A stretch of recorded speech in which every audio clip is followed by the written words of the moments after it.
Come on in, you guys. We're about ready to start a brand new episode of my show. It's called Jimmy Rants. JimmyRants.com is the website. And we have lots of fun on this show, but you got to go follow me on Instagram if you want to have fun live on the show. I am at Livin' Low Carb Man, LIVINLOWCARBMAN. Once you are there, you can engage live in the content, and we might read your comment on the air. So please come on in. We generally go live at 11 a.m. Eastern Time. Sometimes I throw in a 5 p.m. One, and so definitely today is one of those days that we're doing that. No more weekend ones. We tried that for a little bit. I found I was getting a little bit burnt out not taking a break. So Saturday, Sunday, Jimmy Moore's taking a break from Jimmy Rants, but I do try to do plenty of them during the week, and I am loaded for bear, you guys, with lots of stuff to talk about. If you missed the live on Instagram, then pop on over to JimmyRants.com. We do have all the past episodes over there. You can also go to YouTube, type in a keyword, Jimmy Rants, you'll find the show. We also simulcast on my Facebook pages, so thank you guys for being here today as well. So, those of you that have been holed up in your houses, which is like all of us, maybe you've gone to a store to buy groceries, and when you go to the store, you recognize something very disturbing. You can't find any food. And when I mean food that fits within the keto or carnivore kind of template. A lot of stores are running low on things like beef and chicken and other things. I definitely have a story I want to bring to you about a pork plant that has shut down, that has a lot of the nation's pork comes out of that one plant. I'm not doing that story today. I want to talk about Wyoming. Because of all these shortages, we've got some states that are trying their darndest to cut through the red tape. Because when you try to have a different business model than what you've been doing, you got a lot of red tape involved, a lot of bureaucracy involved. And so when it comes to cattle ranchers, for example, they don't usually have ready access to the consumer. Most of the time, the consumers have to go to a third party that the cattle rancher has to sell to, and then the third party sells to the consumer. Well, because of COVID-19 and because of some of these shortages when it comes to finding meat in your area, Wyoming decided, you know what? We have all these ranchers that no longer have a third party they can sell to, so why don't we see if we can help facilitate consumers getting access to this food that could desperately help them survive during this time of the coronavirus. So, this is from thefencepost.com. Wyoming law allows consumers to bypass meat case for ranch gate. Okay, so in Wyoming, there's a representative there named Tyler Lindholm, and he has helped create a new law that expands the state's Food Freedom Act. So I think it was like 3 or 4 years ago, they passed this Food Freedom Act, which allows kind of ranch to consumer sales. Well, it did not include red meat before, but this new addition that Representative Lindholm has created does now include red meat, which allows ranch to consumer beef available, and you buy herd shares. So if you've ever purchased a cow share or something like that, where you're buying half of a cow or even a whole cow, that's called a herd share. And so they're allowing them to do that, a move that makes local beef much more accessible to the consumer, supports state-inspected processing facilities and beef producers who are currently weathering record low prices. So when all of these third-party groups where these ranchers were selling their meats to suddenly shut down, a lot of times it's like directly to restaurants and things like that. Well, they're not available anymore. And so without the availability, they have all this cattle, all this grass-fed beef just waiting to get out there to consumers. And all these laws, and Wyoming is the first one to relax this law where ranchers can't sell directly to consumers. I'm hoping this Wyoming law becomes kind of this stopgap emergency measure where other states take it on and go, wait a minute, we have all these ranchers in our state too who could be providing meat to families where they can't find it in the grocery store. And one of the secret things that I hope happens with this COVID-19 crisis is we break the messed up food chain that we have. Like, think about the food supply chain. Most people get groceries and food for their families from the grocery store. And yet, how many other options are there other than the grocery store? You can order on the internet. You can order directly from a local farmer. You can go to a cattle rancher if they get rid of the red tape.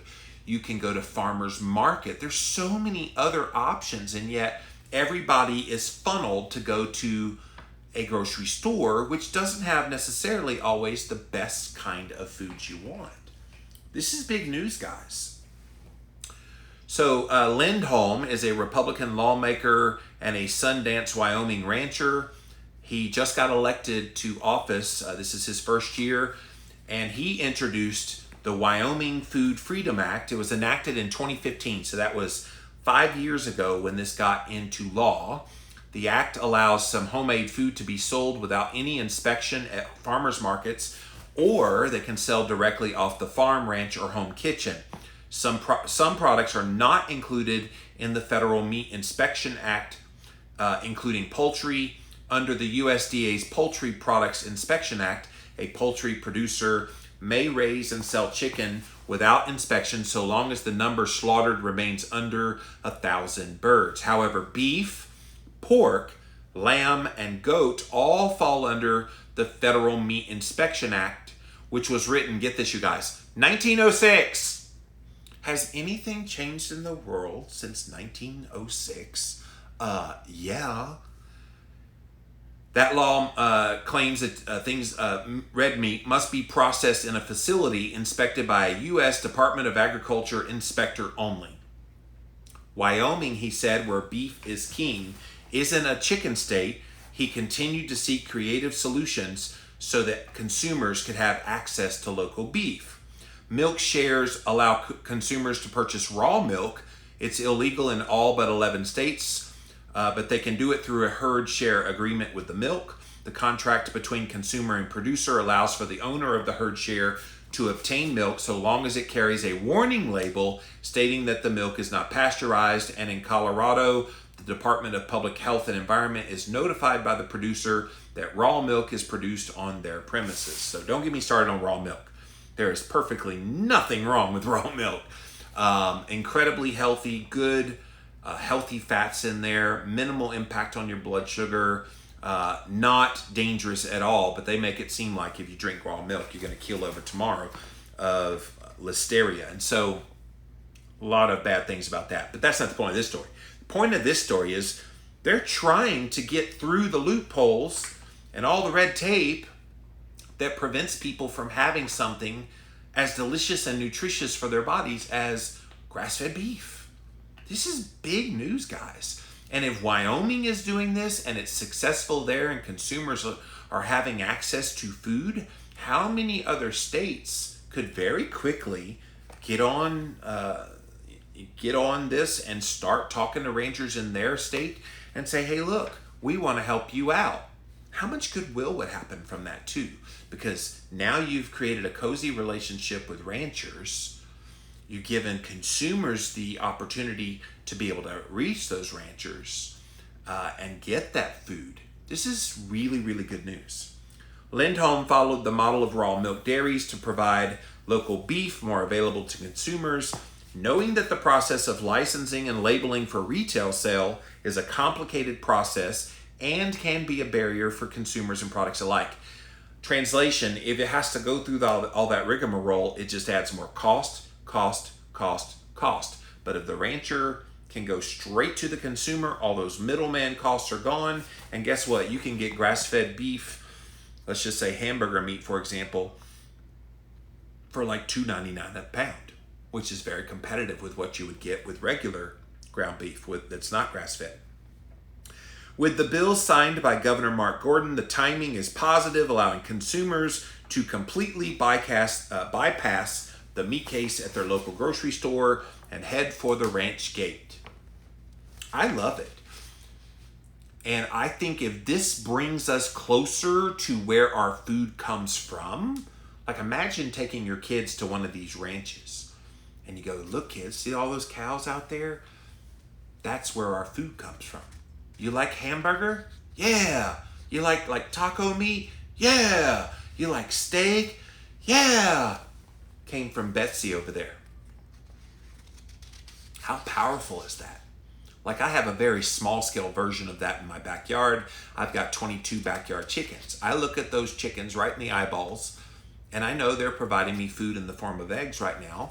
And I know someday they will be slaughtered to be winter chicken dinner for me. Okay? So when you know where your food comes from, it makes you appreciate it more. When you know that they've been treated well, it makes you appreciate it more. And I got to tell you, it's delicious. Like I've been eating the heck out of those eggs from the chickens in the backyard, and I know exactly what they're eating. I'm letting the grass grow back there a little bit, and I was watching them a while ago. They're just eating away at it. And when you have direct touch with the food that becomes nourishment for your body, it so changes everything about what you think about food. It stops you from eating the crap, and it makes you learn to appreciate what those animals are doing to be food for you. Now I know that'll make vegans go bat crap crazy in their heads, but it's true. You can honor animals and love animals and have access to animals without wanting to murder them and all this kind of innuendo that vegans like to put out there. There is a proper way to do it. Now, if you buy that grocery store beef, you're supporting the process that is cruel to animals. So we do agree with vegans in that realm, in as much as if you're going to eat meat, those come from CAFOs. Those come from like really cramped quarters. The cows and the chickens are pooping on top of each other, and it's disgusting and it's cruel. And that's not what we're talking about here. These ranchers, they care about their animals.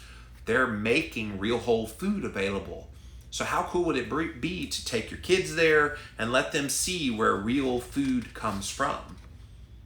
Wouldn't that be a cool kind of side product of this if after COVID-19 is all over, those families still support those ranchers and they go and get a half a cow, by the way, will feed a family of 4 for 6 months. A whole cow for a whole year, a family of 4. You can get a lot of meat. And you not just get the steaks, you get organ meats, you get the whole shebang, and it's all nutrient dense. I love this law. I think this is a great step that hopefully will become the model for the rest of the country. That's what the Food Freedom Act has always been about: producers selling directly to consumers without licensing, labeling, or inspection. Red meat has always been a trick to get there. I wonder how much of the red meat not being included in that original law had to do with the notion that they think it's unhealthy. I wonder if somehow, some way, there was vegan influence on that so that consumers couldn't get such ready access to really high quality beef products. I don't know. But now it's the door's been opened. If you live in Wyoming, I want to definitely hear from you. Let me know. Did you know this was happening in your state? And if you did, are you taking advantage of it? What's it look like? The law meets the exemption under Section 623 of the Federal Meat Inspection Act. Listen to this. This is how they got creative in closing the loopholes and cutting through the red tape. That section allows producers to consume red meat they own and raise as share owners, own a share of the herd, and are not technically paying for meat, but for the care of the cattle and delivery of the meat. Did you hear that? So they get people to buy a share. Then they become an owner of the cow. Okay? And so the rancher is not selling you the meat. They're caretaking for the cow that you own. But when you come to claim your share of the cow, they're not selling you the meat. They're simply giving you your share of the cow. How creative was that? And if that's the way around some of this like legal mumbo jumbo, why aren't more states doing this? And why did it take a global pandemic where food shortages became a thing to make this happen. Like, this should have been a long time ago, but I guess better late than never. It really opened the door. I fully understand that the intent of the Federal Meat Inspection Act exemption is to allow owners to eat their own product, and that they were imagining me and you as ranchers eating our own beef so that they were more willing to turn a blind eye to that. But they're using that language in that part of the law very craftily. I think that's just... I love it when people find loopholes around stupid laws. And that's a great one. The number of shares sold is not limited, and because shareholders become owners before the animal is slaughtered, the exemption is met, and shareholders are able to pick up as much or as little meat as they wish instead of purchasing a whole, quarter, or half cow. Purchasing some large amount of meat, he said, is arguably a price barrier for some who certainly still desire and deserve access to locally raised beef. Smaller amounts of beef also eliminates the need for having a large freezer, another obstacle for many. I've got a deep freezer on my front porch out here, and yeah, I could definitely put probably a quarter cow worth of meat in there, but that's about it.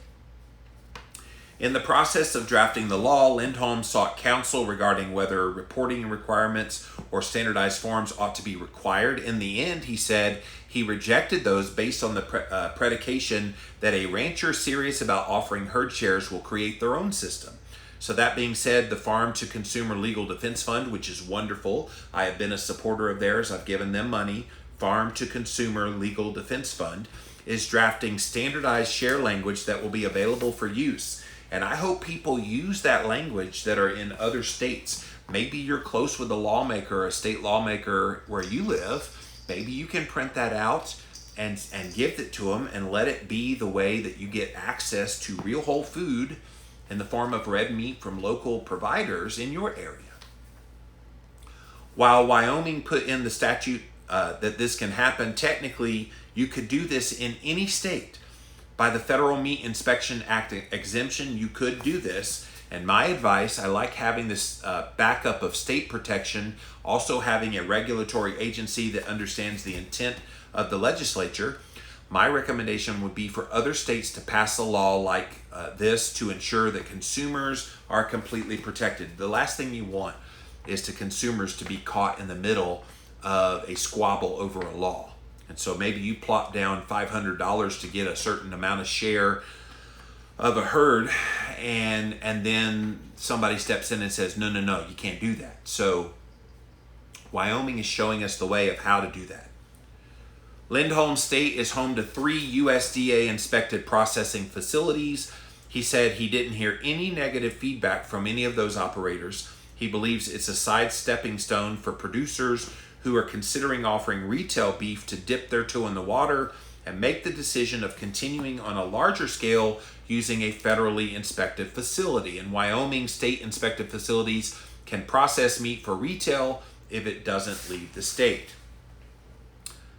So he continues, I think the reason no one came forward against it is they do view it as a way to get more producers engaged in the system, and there will be a merit in the long run of going to a license and label type scenario, because at that point you can retail sell your product and get it into restaurants and grocery stores. Imagine that. It streamlines the process. It allows for consumers and restaurants and other people that would want access to this easier access. I mean, isn't that what we've always been about? Trying to get access to better quality food on a local level, if at all possible. I know I did a Jimmy Rants a week or so ago about going and supporting a local farmer and trying to find those farmers that are selling real whole food. Eatwild.com was the website I was promoting, so go there. But how cool would this be if it went nationwide? And I wonder if it could become federal law. Now, you'd have individual states wanting to have, oversight over some of this stuff. But I wonder if it was done federally, it would codify it across the nation, and they use Wyoming as the example. I would love that. One processor said the new law has the potential to affect the bottom line of the state's federal and state inspected facilities. So here's the wrinkle. Some of the fees that are paid to states with these inspection facilities, they would lose a lot of money because the fees would no longer apply. Kate Miller, a tenured food industry analyst, said the move is an interesting one. The connection between consumers and ranchers is positive if the products do not make their way into trade or retail streams. In other words, they don't want somebody to purchase it as a consumer and then take that meat and then go sell it as a third party to another store to sell it retail. That's the concern. A food service or retail outlet, she said, requires a different set of inspections and insurance requirements, making more important that the process is controlled closely through the share system. So if you buy a tenth of a cow share, then you got to get that tenth of a cow and you've got to keep it for yourself. They're seriously concerned that these people are going to buy this and then turn right around and sell it to someone else for retail or sell it to a restaurant. A deregulation of the inspection process or non-federally inspected products ending up in the export line would be devastating to trade and food safety. I like the model. It works. It solves a ranch problem and a local meat marketing problem while preventing a larger issue. So, yes, there are concerns. I suppose if you're going to codify it in the form of a law, you could account for these challenges. But I think overall, doesn't the consumer have a right to the food that they want to put on their family's table? You bet they do. And so why make it harder for them to have a real whole food like red meat and to be able to buy it from a local provider who has it? Like, literally, think about the people in your community who are ranchers and farmers. Why are they doing it? They're doing it because they have a passion for providing food to the people in their community. And so here they are raising cattle on their farm, trying to make money from this. And by the way, raising a cow could be a long time. Like, they start them from a calf and it could take like 2 years for them to reach full maturation so that they could then be slaughtered and become food. So it's a huge investment to have all these cows and then to provide them as food and have them be available. So we want these ranchers to be able to have the ability to sell right to people in their neighborhood. They don't want to sell it to a third party, which could then sell it to someone else, which could then go into another state. You want it to be sold where you live. And I used to go to a local farmer who I didn't ever buy a cow share. I did buy retail, but they had to follow all these hoops and rules selling retail, even in a little farm store right there on their farm. And it was horrible. Like, I remember talking to them going, wow, like all these things you have to do because the USDA wants to inspect every little thing you're doing. But this law kind of frees up some of them. This is an opportunity, Lindholm said, for producers willing to feed cattle to their endpoint to add an additional revenue stream to the operation that can be expanded at a later date that could include licensing and labeling for retail sale. It is a boon to the small town state inspected processors to increase their revenue and potentially even expand.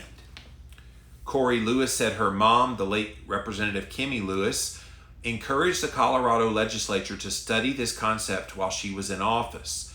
Lewis, who owns Meat America Incorporated, MEET America Incorporated, a direct-to-consumer beef company, said she's pleased that Wyoming has pioneered this law and she's hoping that Colorado will follow suit. If another state's going to do it next, it's going to be Colorado.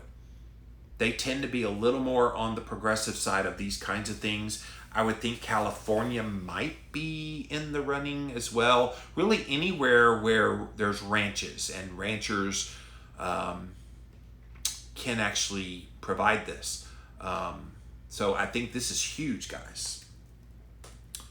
Lewis has been an avid supporter of connecting consumers and producers, said this law will also alleviate pressure on the few USDA-inspected slaughter plants in Colorado, which small meat companies like hers depend upon. It's a good example of small business self-regulating. people being able to support their local community. It's been rad to watch, and I'm hoping this law expanding our Food Freedom Act to include red meat shows an even larger expansion of local food. So guys, I hope you are encouraged. Like, just when you think real food access is becoming harder, then along comes something like this from Wyoming that says, no, we're not going to make it harder. We see the value in what ranchers are doing. And this is the other thing. This law honors food makers.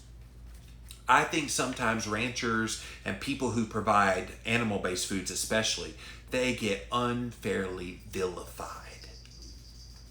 They are American heroes to me. I put ranchers up there and farmers up there along the likes of teachers and policemen and like doctors and nurses on the front lines of this COVID-19. They're heroes. They're the ones providing us the very foods that nourish our bodies. And obviously the quality is far superior to what you get in a grocery store.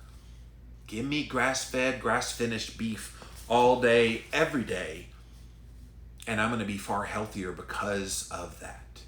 So we need to celebrate this. We need to encourage, again, our state legislature to get with the program.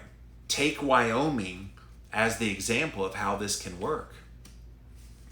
And I will be very interested to see disease rates in these states that adopt this. So Wyoming, we're watching you, because if more people have access to real whole food in the form of red meat, and it's a quality red meat being grass-fed, grass-finished, blah, blah, blah, and they're able to buy it easier, will we see diabetes rates go down? Will we see heart disease rates go down? Will we see obesity rates go down? All of these chronic diseases and conditions that plague our nation, in the nation that's been founded and built on, especially the last 100 years, Doritos, Coca-Cola, snack foods, junk food, fast food. How cool would it be if we're able to overcome it by embracing real whole food? Really? Don't you know I'm doing Jimmy Rants? Skunk. Skunk, skunk, skunk. She's been doing that lately. What? Don't you know I'm doing a Jimmy Rants about eating red meat? Were you dreaming of having a cow? All right, let's see what you guys have to say. Welcome in, welcome in. Sorry about that. We're going to go to Instagram Live first. And when we have time, we'll come over to Facebook Live. And thank you, Living La Vida Low Carb Facebook page, for being here as well. JimmyRants.com is the website. So, Yellow-Eyed One, you're off on weekends. Yeah, I need to do that. I had high ambitions I could do Monday through Friday and the weekends, but I found it was just kind of stressing me a little bit, and I need to take the weekends to chill. So, thank you for understanding. Cariana says, hooray for this. I'm excited about anything that makes us more connected to the food that we eat. Yes, that is the bottom line here. Bonnie says, news today showed Florida's farmers throwing away vegetables due to no one buying, and still we are receiving vegetables from other countries. Yeah, I did a Jimmy Rants on this last week, I believe it was, where perfectly good milk is having to be poured out. Tens of thousands of gallons of milk just poured on the ground because they can't sell it. All the restaurants they used to sell to all closed down because of COVID-19. And so this kind of measure, which would give access to these foods, this kind of measure needs to be an emergency provision in every single state legislature right now, because with people worried about food security and where food's going to come from and they can't find food in their stores, this would alleviate that. Kat says, our local farms don't sell. They say you can find it at the local farmer's market, but same market has boxes from Smithfield, and most produce, even managers, don't know the location. Well, that's too bad. I see that cattle every time I drive, but there's no way I can find it directly from a farm. That's too bad too. Like, I mean, if we see cows as we're driving by, why can't we go to that farmer and say, hey, can I buy a share of that cow? That would be cool. Kat says, I guess the answer is we have to start hunting. not cows, but in the wild, and try to find food that way. Hey, that's the best way. You can hunt and get you something. There, I found a squirrel. I found a possum out here on the road. Don't eat the skunk. It tastes funny. Bonnie says, I would love to go straight through to the farmer direct. Yeah, I think a lot of us would, and some of them do. If you only knew all the hoops that they went through to be able to sell directly to you, you would appreciate your local farmers so much more. And some of them, they have to put like warning labels on it because they think, oh, it's not inspected by the USDA, it's somehow going to kill you. That's always been a farce in my mind. Kat says, farmer to consumer, isn't it supposed to be easy, but it became so complicated? Well, again, restrictions over unfounded fears about you getting sick is why this has been a challenge. It's a good sign because once one state does it, others will follow. Bonnie, I'm hoping. But you're right. Like every time one state kind of gets it out there and shows the efficacy of it, then it can be adopted by other states. Bonnie says, my kitty cat is jealous. Yes.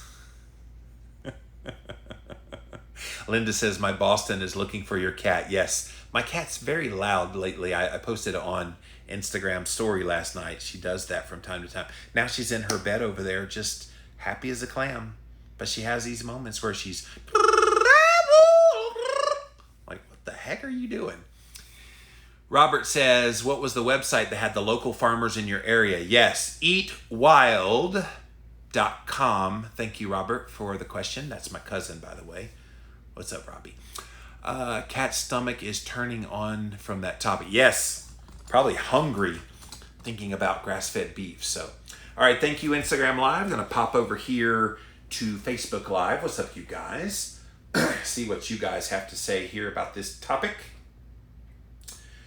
Howdy from Wyoming. So Mark is from Wyoming. I'd love to know if you knew about this, Mark. This is really good. The meat cutters, butchers are slammed right now, but now the Old West has returned cattle rustling, says Mark. Norma says, I've ordered my beef, lamb, and pork from 5 Mary's Farms for 3 years. Grass-fed, grass-finished. I found them on Instagram, followed them. Best dry-aged beef I've ever had. Next day shipping to my front door. Love them. So 5 Mary's Farm, you guys, if you're interested in looking them up. And she said she found them here on Instagram. Harvey says, I love our grass-fed dairy in Kansas City, Missouri. I love the grass-fed sirloin that they sell at my local Walmart. That's cool. Mark says, Wyoming has been doing this for a little while. What's cool is I can order what antibiotics the steer gets and exactly see how it's finished. Wow, that's really cool. Food safety, now that's an oxymoron. Yeah, when I saw USDA inspected, I remember growing up, I always saw that USDA sticker and I was, ooh, it's inspected by the USDA. Not knowing who the USDA is. Why is the United States Department of Agriculture looking over our meat? It's kind of like the USDA coming up with the, dietary guidelines for Americans. Gee, I wonder what they're going to push on us to eat. Berkeley says, love it, your cat. See, you are not alone. No, I'm not alone with creatures on my property, but I am alone from humans on the property. Some days those creatures drive me nuts. So let's see if there's any other comments here. Nope. But Kat reminds us eatwild.com is for the local farmers in your area. Yes. All right, guys. So if you missed it, if you came in late, big news. Wyoming has a brand new law that is giving cattle ranchers a lot better access to direct-to-consumer meat purchases. And how are they doing that?